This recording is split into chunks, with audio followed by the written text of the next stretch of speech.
This is Network Marketing Pro. My name is Eric Worre, and today I'm here with my friend, Armand Puyolt. How are you, Eric? How are you? Phenomenal. Thank you for coming to town. Super. Thank you for the invitation. I really do appreciate it. You drove over from Los Angeles? Definitely. Very nice. Anything for you guys. Very nice. I got an opportunity to meet this guy this last year. We've known of each other for some time, but finally got a chance to hang out a little bit, hear a little bit of his story, see what he's doing, and so we just decided, hey, we should have an interview. Also, at Network Marketing Pro, we know we're far behind the curve when it comes to serving our Latin community. Definitely. Throughout North America, Central America, South America, we're not doing as good of a job as we need to do, and we have a big commitment to improve that over the course of this next year, and I think you can help us. Phenomenal. I would love to help to really do that. To do that. Why don't you talk as we start? Why don't you talk to people about where'd you grow up? What's your story? Where'd you come from? Well, basically, I grew up with a single mom, right, and with dads on the weekend.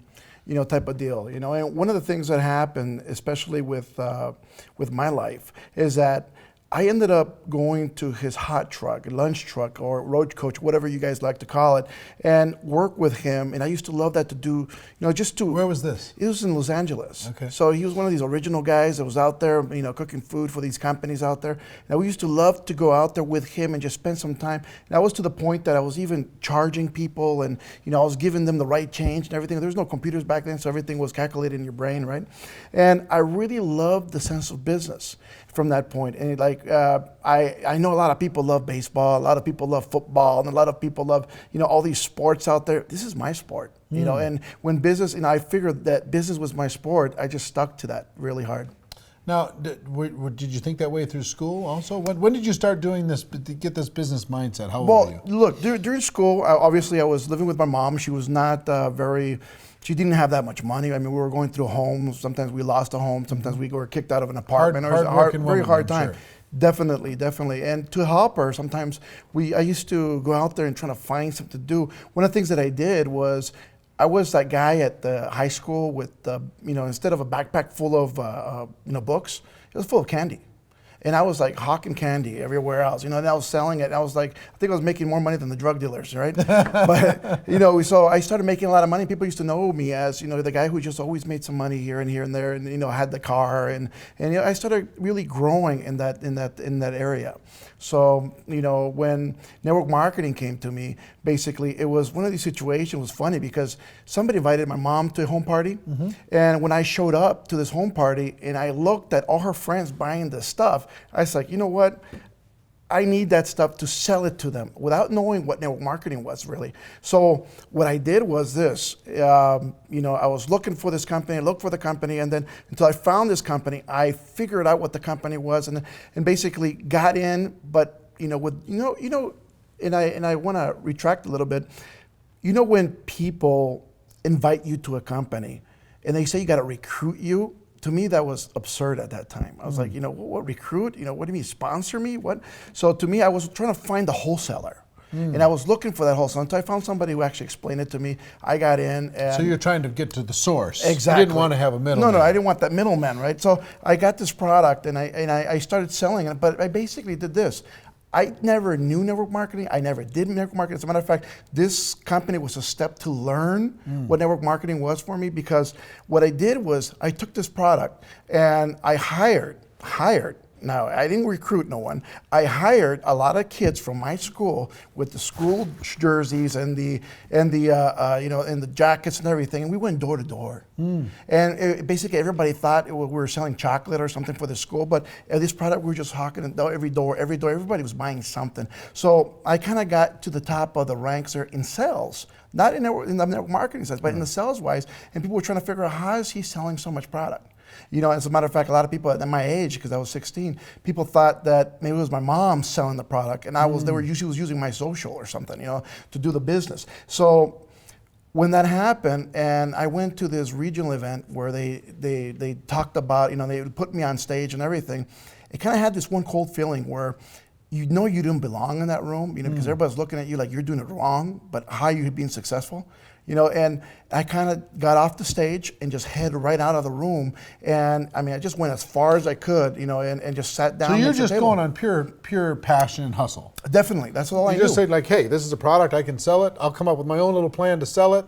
Yeah. Didn't even know that these people already had a structure. Definitely. No, I was building my own business. Right. So you had a bit, they were just a product supplier for you. Yeah, definitely. Right. Definitely. So you're getting recognized for stuff you didn't even understand what you're getting recognized for. Well, I didn't even know why I was there, and to get the reception. Was your mom involved? No, not at all. Oh, okay. Not at all. But every time, when I got onto the stage, right, and they were doing the recognition, and I'm telling them my story, how I did this.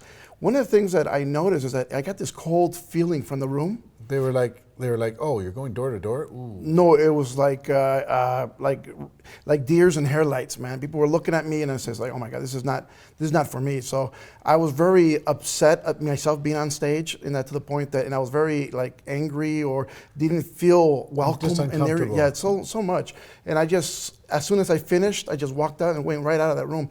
And I went so far to sit down at this little coffee shop that was not even coffee, it was a coffee kiosk, right? And then, I sat down at this table, and one of the gentlemen that was one of the husbands of one of the wives who really was the big ranks in that company walked up to me and said, you know what you're doing is all correct, but what you're missing out is residual income. And you need to learn a little thing. And so he started explaining to me all this stuff, and that's how network marketing started really clicking into my head and what it was. So he explained it to you, but you didn't turn it into the big money until later on in life.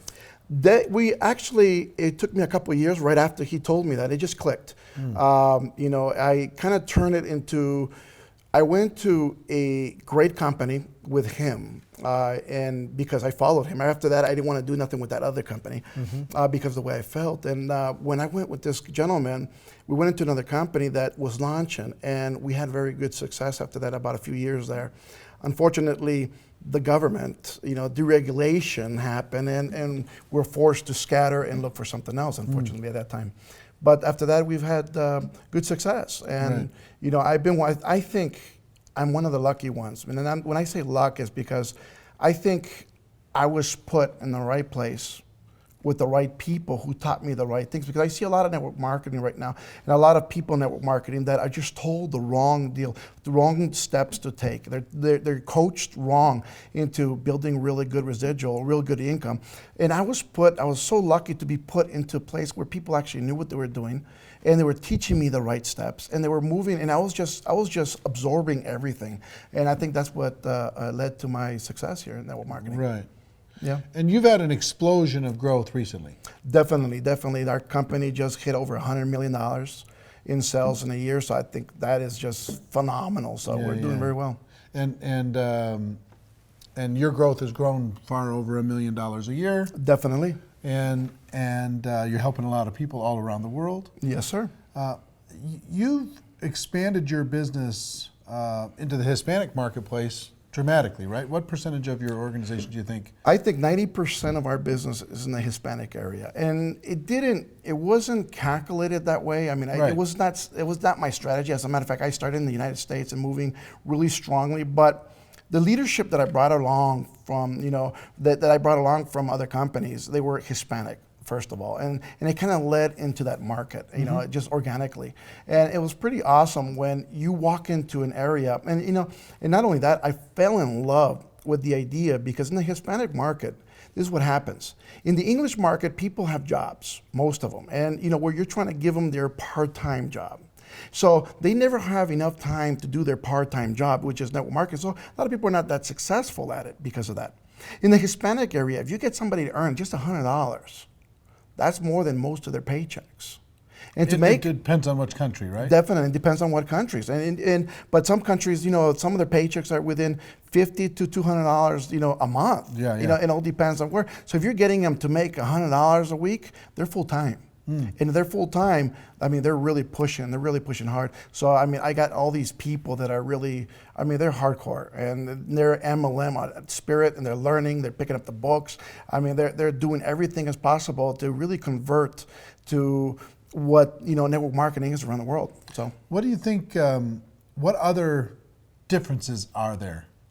between the Hispanic marketplace and the English marketplace? I think in the Hispanic market, a lot of people, the difference between Hispanics, in my perspective, is that they're all hearts. I mean, they're in it for for the love. They're in it to not only for what their wealth can change. Obviously, everybody's in for their wealth or whatever they can do, but they're in it to help their fellow man. They're really there they see somebody, they have a passion for what they're doing, and it's just phenomenal the way you see people work. In the English market, everybody is very, I think that everybody's been burnt a lot in the English market. A little more cynical. So a lot of people are more, they're more passive. They start thinking a little bit more. Is this true? Can this be right? Can this work? And they want to see it work before they jump in. And it's a totally different attitude to that. Where in the Hispanic market, where you says, look, can you sell this one item? Yes. You sold it? All right. You made this much money. Wow, I'm in. And that's it. And that's all people need to know. I mean, they really don't have to teach them binaries or unit levels or matrices. Stuff, yeah. No, they're just like, well, how much do I make selling this stuff? And from there we can teach them the rest. It comes from product passion, one, definitely, and selling, two, definitely. And then growing the network. Well, I have a recruiting 5 steps that I show people how to do, and this is the way I teach people. Is basically, I said, number 1, you need to have product with you. Number 2, you need a prospect. And when I talk about prospecting, you're gonna go find people to tell you no. You gotta find people all around the world to, it doesn't matter who you're talking to, but you gotta move some product.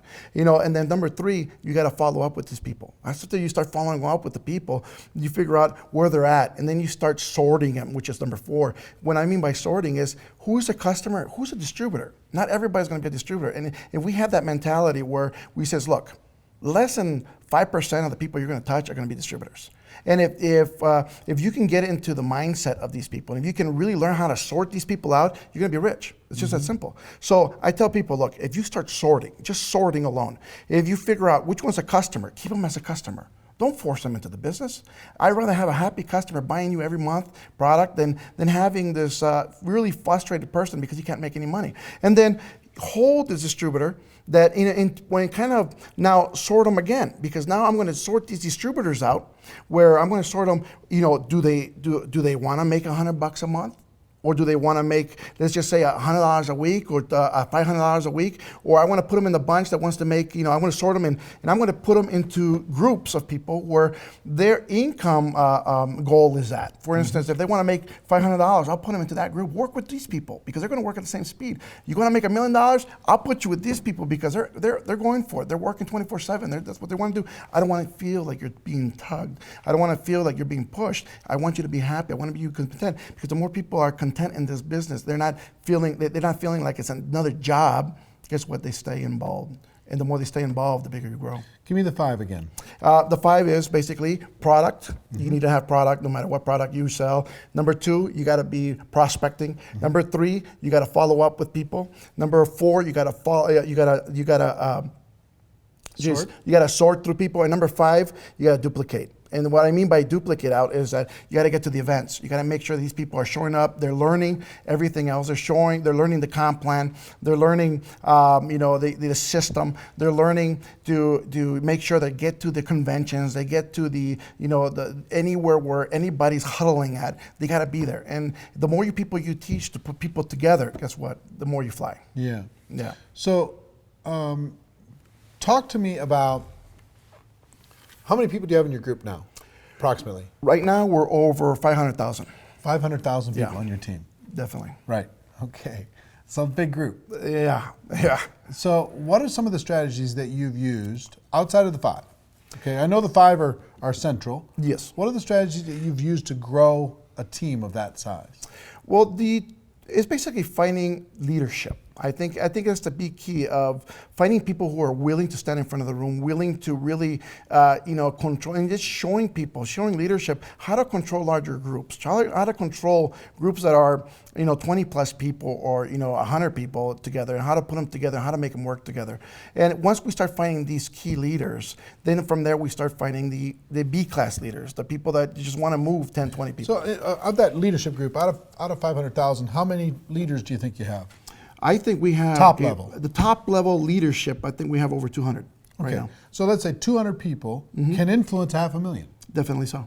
Okay, so you don't have to influence all 500,000. You just have to be connected with those 200. Well, so you're going to be sorting through all those people to see who identifies himself, who wants to step forward and be a strong leader. Definitely. Then work with those people, develop their skills, and then you say you start looking for the second level leader to see if you can. Who's in the farm team that you can bring up? Definitely. It's almost, we kind of move it like a ball club.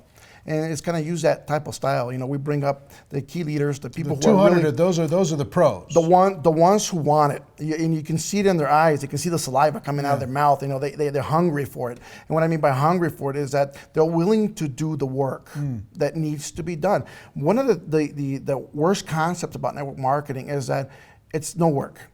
And it's a shame because it really destroys a lot of views of a lot of people around the world, because a lot of people get told you don't need to recruit anybody, or you don't need to sell, and that's another one, or you don't need to do this or do that. And if we just told people right on, guess what? If you have to build, you want to build $1 million a year in your group, you got to get to work.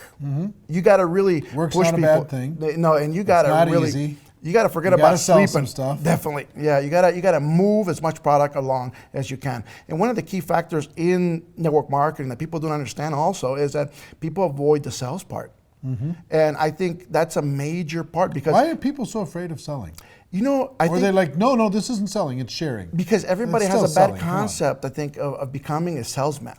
And I tell people, look, I don't care if you're recruiting, if you're trying to sell them the big pack or the small pack in your company, you're selling it. Of course. And if you don't learn you're selling your kids on eating their vegetables. You're selling somebody to brush their teeth. I mean, definitely. Everything's about sales. Yeah. So the more we teach people on how to really close people with these sales, the better they're going to get. Right. And that's basically the teachings that we try to teach all the distributors and the leadership every single day, is that, guess what? Focus on growing your business.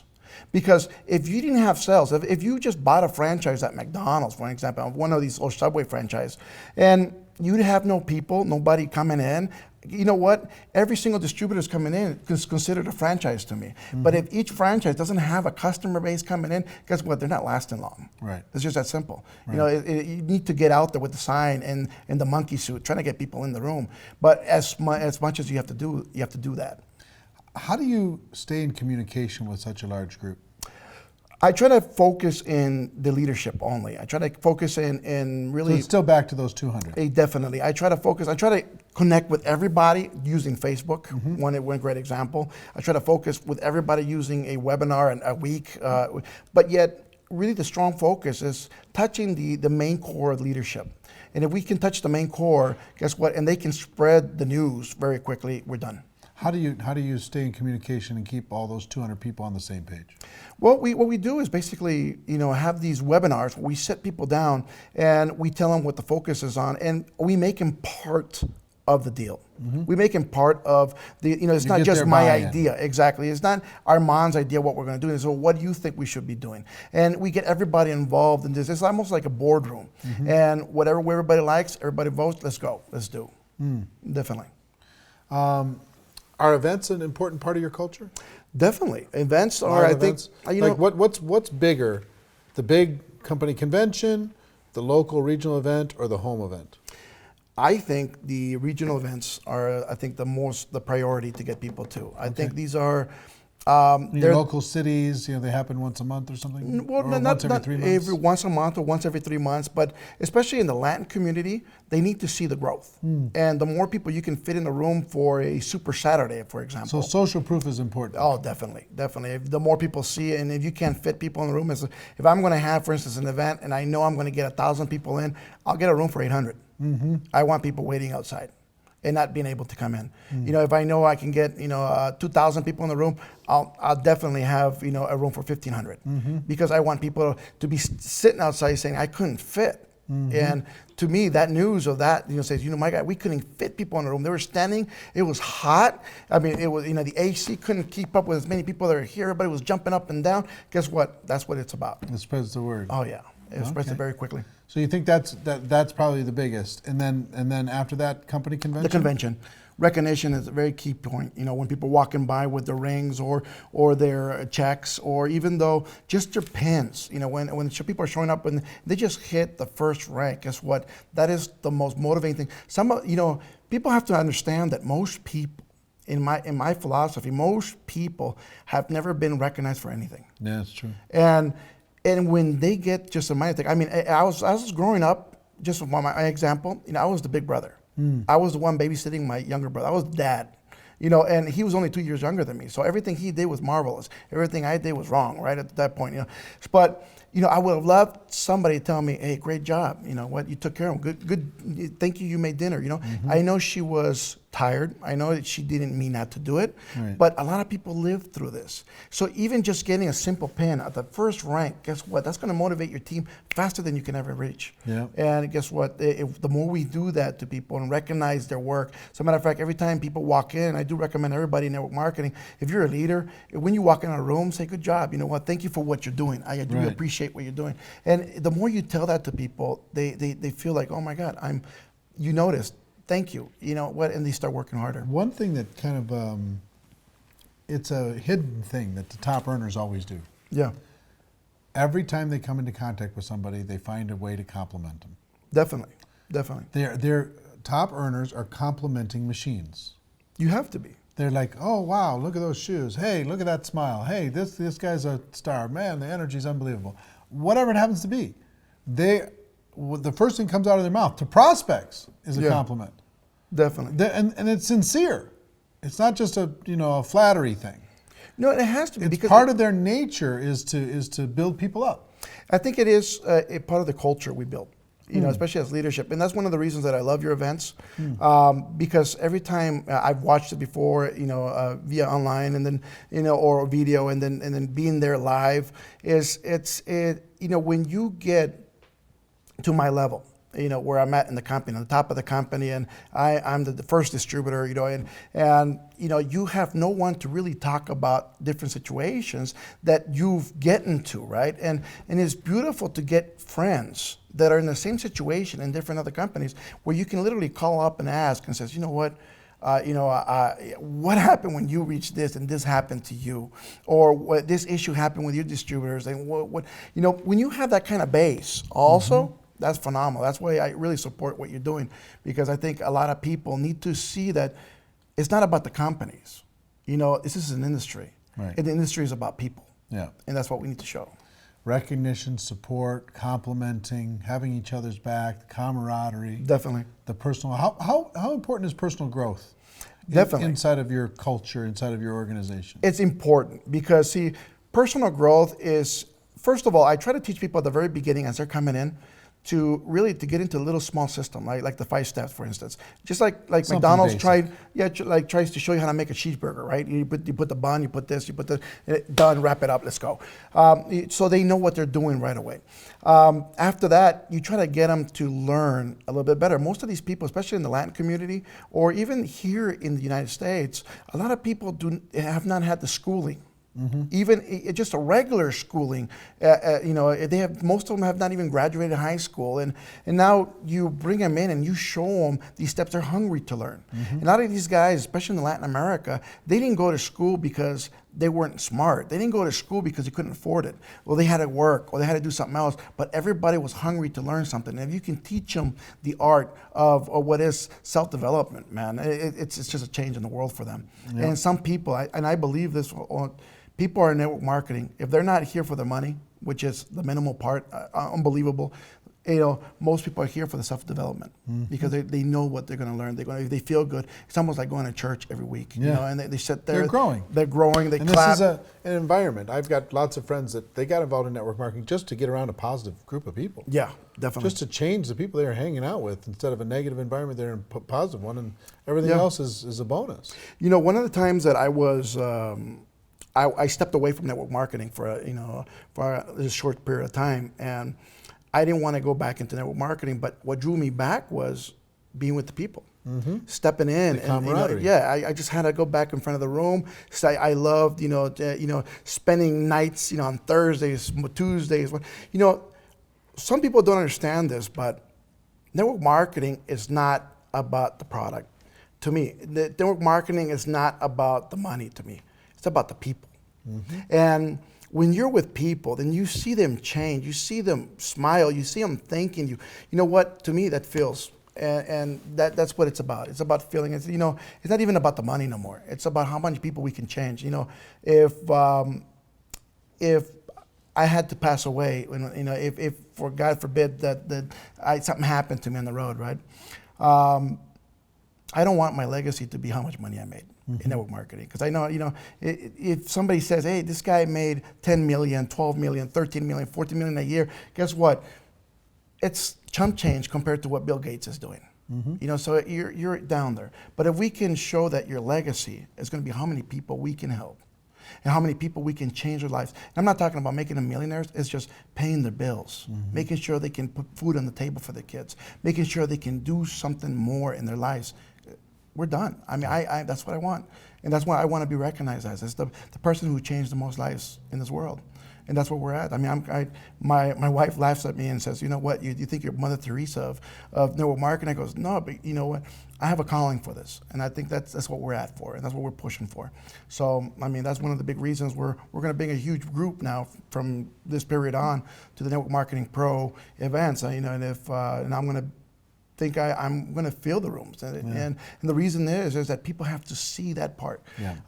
Unfortunately, in regular network marketing, in the regular conventions, you get just the business, but nobody sees the industry. Mm-hmm. And when you see events like yours, one of the things that I love is that you see the industry, and guess what? We're all the same. Mm-hmm. No matter what company you're at, nobody's same fighting. Hopes and dreams, exactly. Same Nobody's basic skills. Fighting in that room. Nobody's wearing their pins. Everybody's hugging each other. They know each other from Facebook. You know what? It's like Facebook exploded in live, right?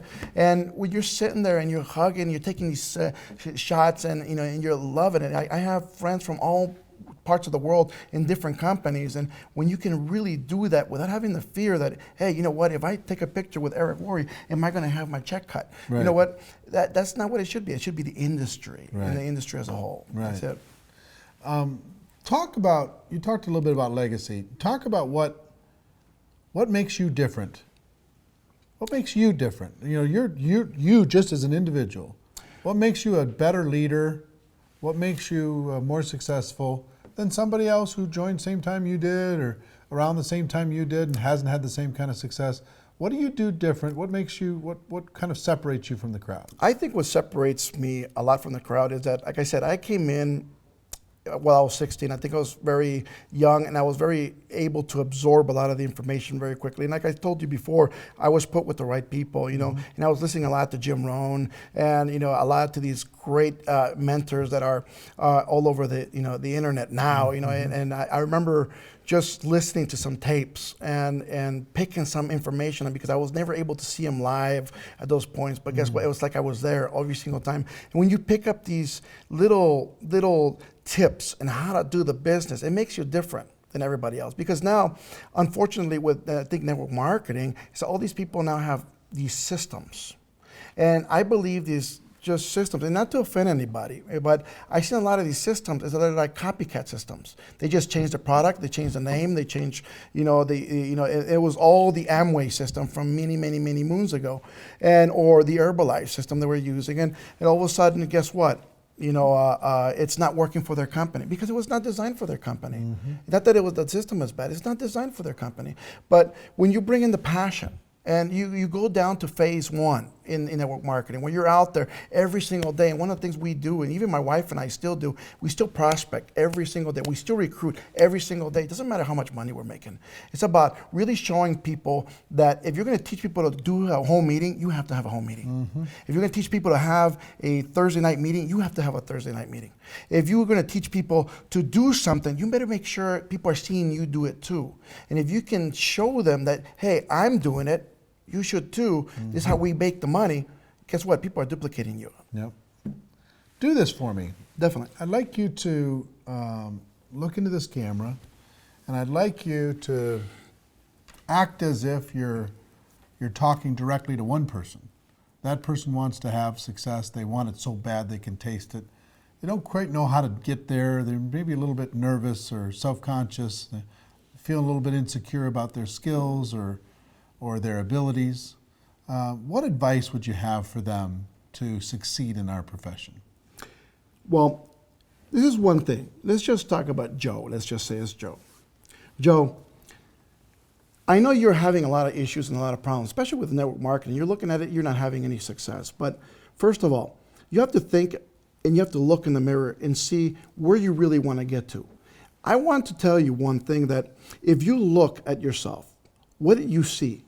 Do you see yourself as $1 million earner? Do you see yourself as a $1,000 earner? Where do you see yourself at? After you look at that and you look at yourself and you get to believe it, now repeat it. And when you repeat it and you start repeating it all the time and all the time, I'm going to be this, I'm going to be this. And you get yourself to believe it, because the mind does one thing, Joe.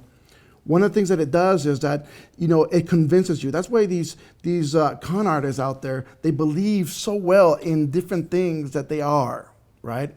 That they can fool other people with. You have to fool yourself into the point that you are a professional, because you become that professional.